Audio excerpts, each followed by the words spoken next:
Kasi alam ko naman na, wait, bago ang lahat, gusto ko lang sabihin muna na alam ko naman na ngayon parang ang daming nangyayari, ang daming mga bagay na di natin makokontrol, and talagang masasabi ko parang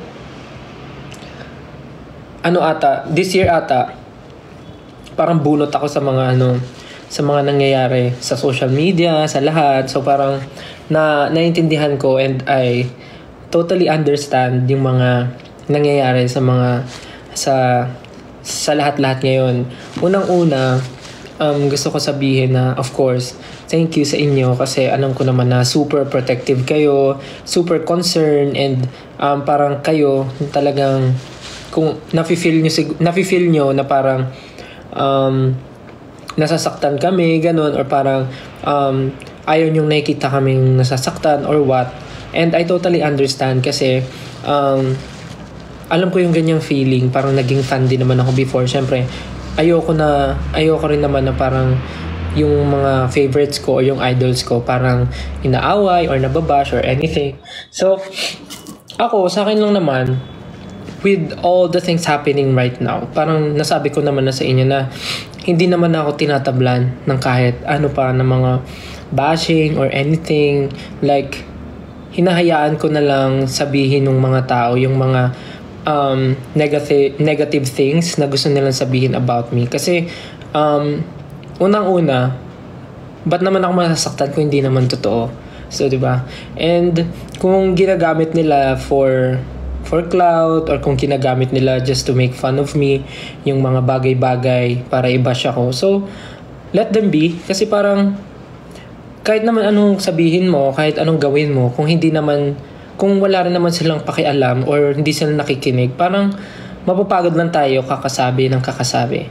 So, pagka hindi natin pinansin, tas ma-feel nila na parang, wala na palang effect, parang sila na lang yung mapapagod. So, hayaan na lang natin sila. I know, mali yung ginagawa nila, mali yung bullying, mali yung ginagawa nila na bashing. Pero kasi, parang tayo lang yung mapapagod. Pag paulit-ulit natin sinasaway, pag paulit-ulit tayo sumasagot sa kanila on social media, parang tayo lang yung napagod, and mas nanalo pa sila kasi yun yung goal nila asarin ka. Goal nila yung parang magalit ka. Goal nila is mag-react kayo sa mga post nila. So, yung platform nila is talagang mabibigyan ng, alam mo yun, mabibigyan ng clout. So, parang yung mga ganong klaseng bagay, dapat din nyo na pinapansin or ignore nyo na lang. Kasi, pagka nag-open ako ng Facebook, talaga nakikita ko, especially yung picture nga na kumakalat, yung ginagamit talaga ng lahat to make fun of me, yung parang picture ko nung parang pre-debut ba namin yun o debut namin na photo.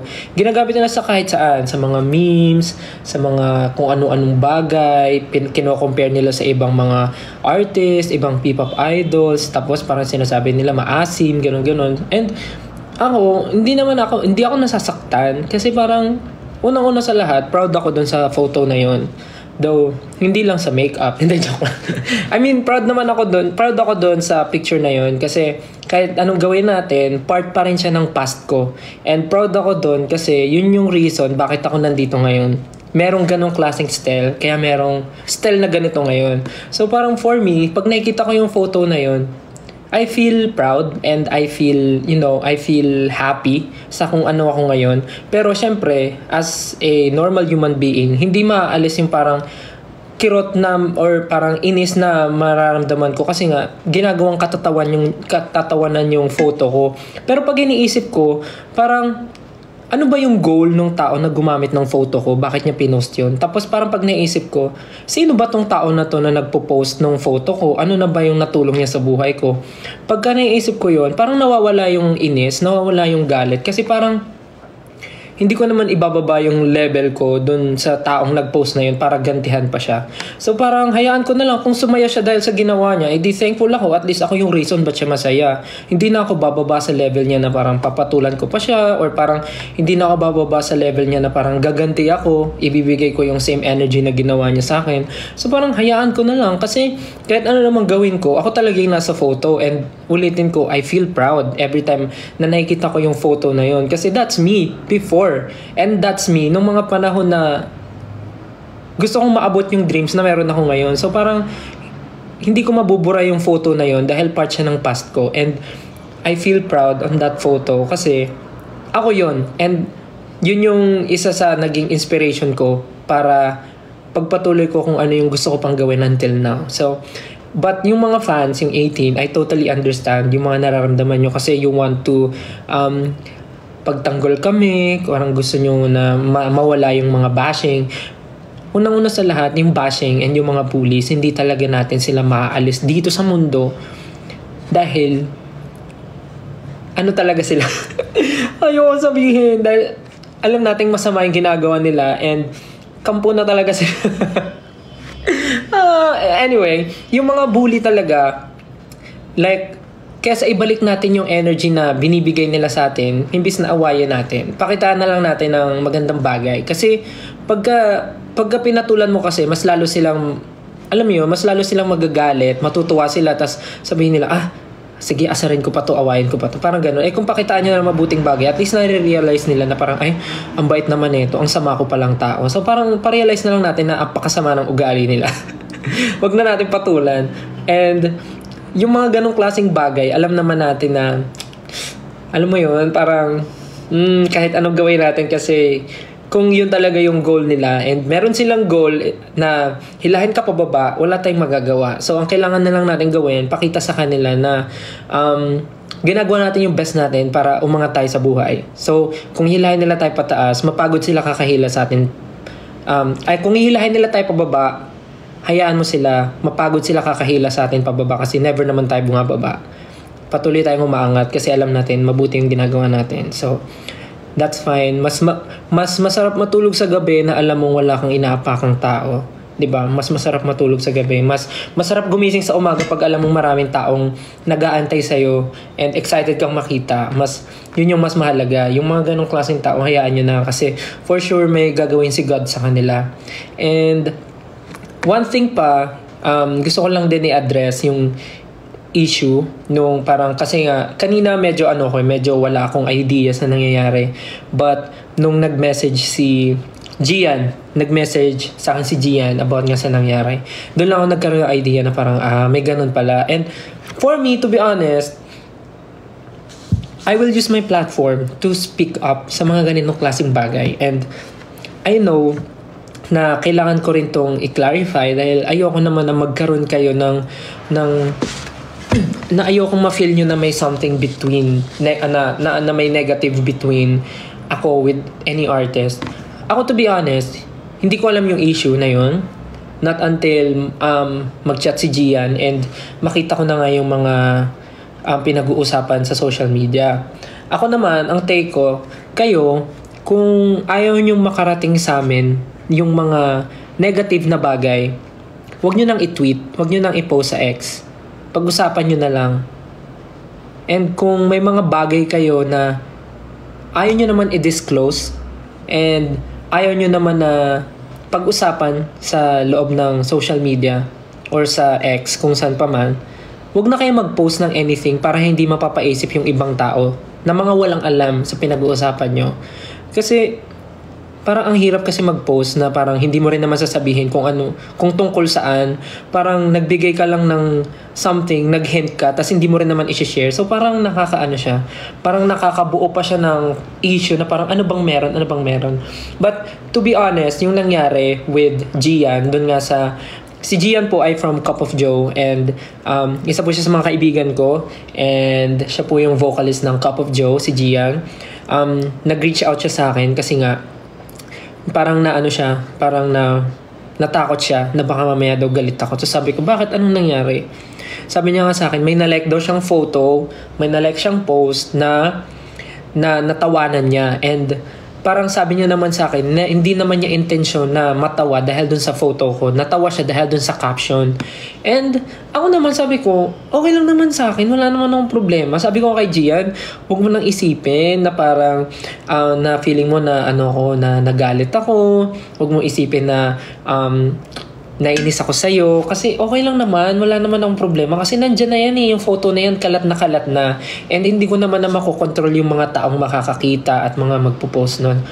Pero, ang concern pala ni Gian kasi is yung mga taong nagme-message sa kanya na tinatawag na siya sa kung anong mga bagay. Ang ayoko lang kasi, yung pagdating sa dulo, yung parang masyado tayong paano ba? Sa sobrang pagiging protective natin, hindi na natin naiisip na baka naman hindi sinasadya ng tao, baka naman wala siyang masamang intention about that. Naintindihan ko naman yung feelings niyo and valid na valid yon. Gusto niyo lang akong protektahan, ayaw niyo akong masaktan. But bago tayo magbitaw ng masamang salita sa ibang tao, isipin muna natin kung ano yung reason kung bakit nangyari yon, ano yung goal ng tao, parang inisip niya ba talaga yun to hurt me or parang hindi niya sinadya niya ba talaga yun, parang ganun. So parang before we anong term doon, I mean bago tayo magsalita ng masama sa ibang tao, isipin muna natin na kung makakasakit din ba tayo. Okay, kasi ako to be honest, wala talaga hindi talaga ako nasaktan. And may message ko nga si Gian kanina nakita ko yung live niya and talagang naramdaman ko na natatakot siya and naiyak siya dun sa live niya. Minessage ko kagad siya na parang huwag niya na isipin masyado, huwag na siya umiyak, sana okay lang siya. Pero promise guys, talaga, every time na parang may nangyayaring ganun sa atin, parang kesa magbigay pa tayo ng negative energy na dagdagan natin, parang mas tignan na lang natin yung mga bagay na mas ikakabuti pa ng lahat. Kasi pag yung gulo, nilagyan pa natin ng gulo, parang ang gulo na masyado, guys. Ang gulo na ng mundo. Parang maging na tayo na yung pumunta sa mabuting sa ibang, anyways, hindi ko naman sinasabi na pinapalala nyo yung nangyari. Naintindihan ko na concern lang kayo and gusto nyong i-address. And nagsalita naman si Gian and nag-message siya, nag-sorry siya sa akin and nag-sorry din ako sa kanya. Naintindihan ko yung feelings nyo, pero sana please mag-stop na po tayo. Stop na. Parang wag na tayong mang-away, please. Parang okay naman wala naman talaga, wala akong naramdaman. Sabi ko kay Gian sabi ko lang sa kanya, nakita ko yan, natatawa nga rin ako kasi ang dami nang gumagamit. Tas kung saan-saan. Aminado ako na, masakit. May kirot sa akin pagka ginagamit yung photo na yun. Pero, tulad nga na sinabi ko guys, kahit anong gawin ko, part yun ng buhay ko and part yun ng past ko. And, ako yung nasa picture, so parang, walang magagawa, ako yun. So, tawanan nila kung gusto nila, okay lang sa akin. Kasi kahit ako naman tinatawanan ko yung photo na yun And, wala namang masama. Ang mahalaga naman alam mo yun, basta bukal sa kalooban nila na wala talaga silang ginagawang masama, parang ganun, or hindi talaga nila minimin yun. So wag niyo na pong awayin si Gian, please, parang awa na po. Goods kami ni Gian, we're friends, and never talaga ako na nasaktan or nagkaroon ng sama ng loob dahil dun sa na-like niya na photo, na-like niya na post. Parang kahit ako rin siguro kung tatawanan, hindi, joke lang. Parang naman, parang understandable naman, and I know it's an honest mistake and hindi siya nagmi-mean ng harm, parang gano'n. So, parang stop na. Okay na yun. Na-explain naman niya na yung side niya and I totally understand din yung pinanggagalingan nyo. So, okay na. Please. Yun lang naman yung gusto kong sabihin. And, ayun, yung sa mga patuloy na bashing ngayon, kasi ang dami ko rin nababasa like pati yung show na The Voice, parang nadadamay na. Pati yung pagiging coach namin ni Pablo, parang nadadamay na rin. So, parang hanggat pumapatol kasi tayo, hahanap at hahanap sila ng butas na parang mababato pa sa atin. So, kahit halata na natin na, alam niyo yun, kahit halata na natin na sinasadya nila na humanap ng butas, huwag yan napansinin. Huwag na natin bigyan ng platform pa. Kasi, ano lang parang ikinatutuwa pa nila yan pag pinapansin natin sila. So, parang fulfilling yan sa feelings nila. Pagka napansin natin sila and feeling nila valid, ayan, sobrang dinadamdam natin yung sinasabi nila. So yun, tingnan nyo, pag hindi nyo pinapansin yan, magsasawa rin yan mga yan. So yun lang naman, parang ang main lesson is wala, manahimik. Ang main lesson dito ay kalmahan mo at minsan bitawan mo ang cellphone mo, mag-enjoy ka sa buhay mo, parang ganun. Kasi naintindihan ko naman guys, nag-enjoy kayo sa fangirling, excited kayo makakuha ng updates from us, and parang excited kayo sa mga releases namin. But I know rin naman na meron tayong buhay outside SB19, outside social media, and may mga personal tayong buhay at lahat tayo ay may goals. So, parang alam ko naman na may time na kailangan nyo rin ng oras sa sarili nyo. So, pag may mga ganong time na parang, for example, hindi mo na talaga kaya, yung feeling mo papatol ka na, yun na siguro yung time para bitawan mo yung phone mo at mag-enjoy ka, pumunta ka sa mall, mag-grocery ka, maghugas ka ng plato, magwalis ka, mag-map ka, maglaro ka sa labas, may paglaro ka sa friends mo, gano'n. So yun lang naman, iwas na kayo sa patol. Kasi ngayon 'di ba, alam niyo naman na every time na pumapatol kayo, minsan parang 'di ba? So parang kung ayaw niyo mabalik sa inyo yung sisi, huwag tayo pumatol, 'di ba?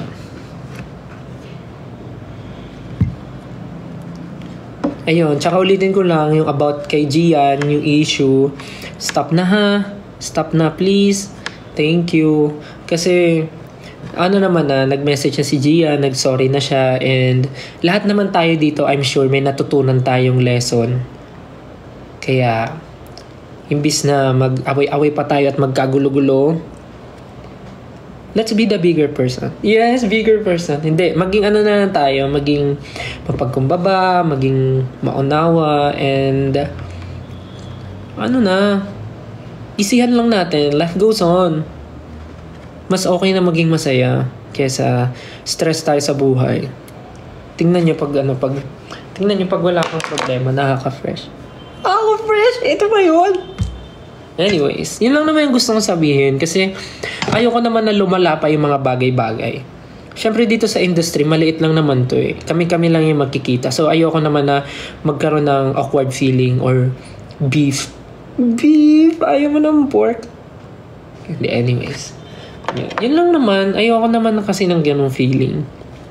Kahit naman sa inyo ayoko naman na may may tampuhan. Kasi pag may tampuhan tayo, hindi ko kayo papauwiin sa bahay. It's a minute. Joke lang.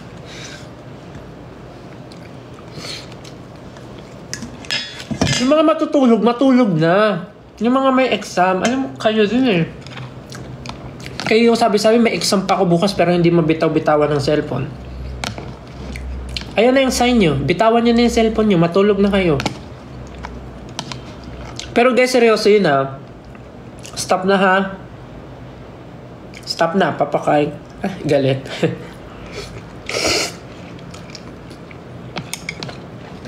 Sayaan nyo yung mga basher. Hayaan nyo sila mapagod ka kadut-dut ng cellphone. Alam mo, natutuwa nga ako eh.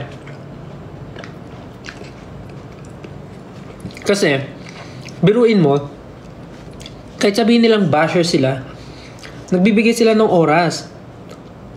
Like, example, sinesave nila yung picture ko sa cellphone nila. Effort yun. Sinesave nila. Tapos, iisip sila ng caption. Yung feeling nila makakasakit sa akin. Effort yun. And then, syempre mga walang wifi yan, for sure.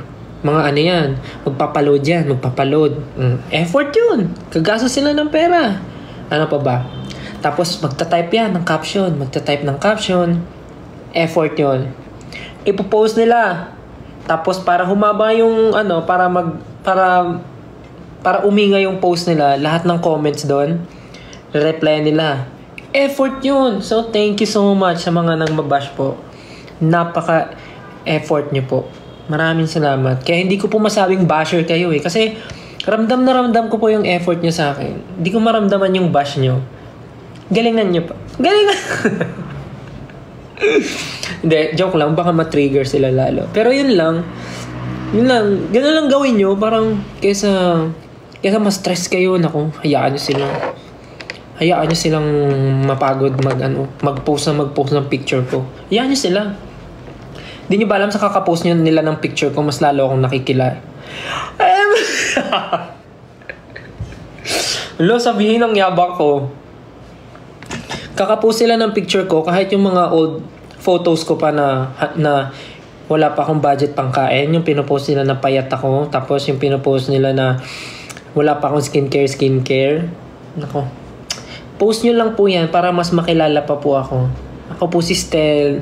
Coach Stel po ng The Voice. Member din ng SB19. Nag-perform din po kasama si Mr. David Foster. Nag-perform din po ako kasama si Mr. Louie Ocampo. Nag-perform na rin po ako kasama si Mr. Ryan Cayabyab. Nakasama ko na rin po mag-perform sa stage si Miss Regine Velasquez.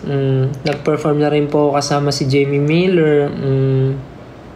Tapos may mga kakolab pa po akong international artist na si yabang. Pero yun guys, ganun lang. Mas hanapin natin yung positive side, yung brighter side ng everything. Siyempre, kaya naman nila ginagawa yan kasi success. Joke lang! Alam mo, ang yabang ko na, no? Ayun lang, siguro pwede niyo ako i-bash na SB19 Stel, ang yabang na, ganun. SB19 Stel, ang taas na ang tingin sa sarili. Ganun.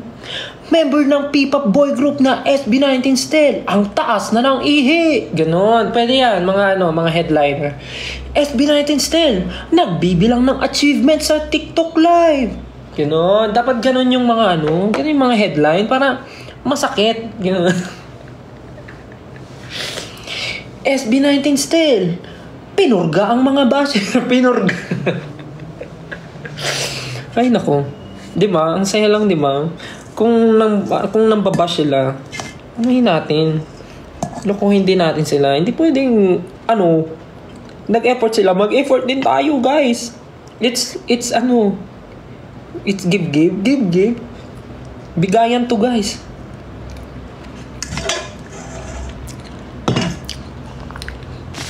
Ay, pero seryoso dinadaan ko lang sa joke, pero sana nagigets niyo yung gusto kong sabihin, yung lesson na, okay, ayun, give and take, hindi give, ano ba yan? Ayan, i-bash niyo ako dyan. SB19 Stel, ay may tumasik, SB19 Stel, kinulang ng bokabularyo, ganun. Ganyan dati ang mga bash. Hindi yung Stel, nagparetoke, ganun. Napakaluma, wala bang bago? Stel, retokado ang ilong. O tapos, sos, walang bago. Tapos iba pa pagtatabihin yung picture noon, tas picture ngayon. Tapos, marunong din naman ako mag-edit, mas maganda pa. Ito naman. Pa-edit mo na lang sa akin, libre. Ang iniisip ko ngayon, dapat yung mga creative bashing. Hindi, joke lang. Nang hikayat.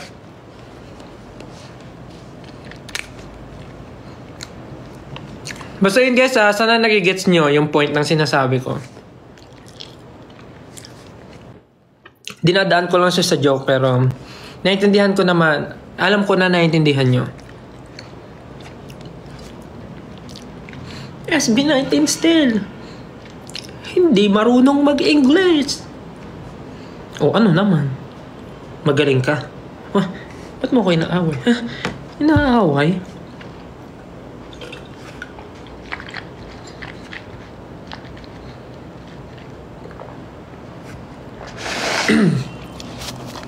Anyways, guys. Tapos na ako kumain. And 10:30 pa lang pala. Akala ko 12 na. Yung mga tapos na po dyan, then kumain. Hugasan nyo po ang inyong pinagkainan. Extend. Sabi nyo ayaw nyo mapuyat. Tapos ngayon papa-extend kayo. Oo nga, huwag nyo na ako i-bash. Ako na lang magbabash sa sarili ko. O gusto nyo, tulungan ko kayo.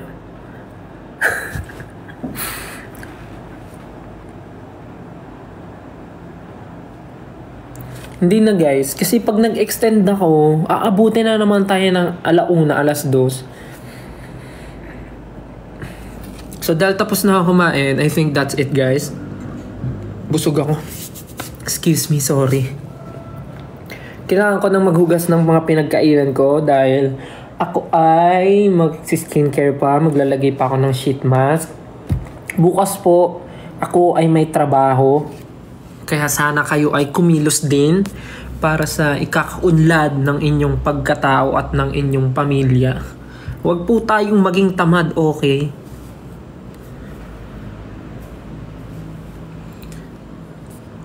Anyways, maraming salamat po sa pagnood ng aking live. Sana ay may napulot kayo sa mga pinagsasabi ko. Again, yung issue sa akin and kay Gian, okay na po yun. Nag-usap na kami and please, stop na po, okay? Okay. Thank you ha. Salamat. Nakikinig ka. Hindi ko po birthday. So ayun, yun sa mga sinabi ko, sana naiintindihan niyo talaga and isipin lagi kung anong mas ikakabuti ng sarili at ng mga tao sa paligid. Okay?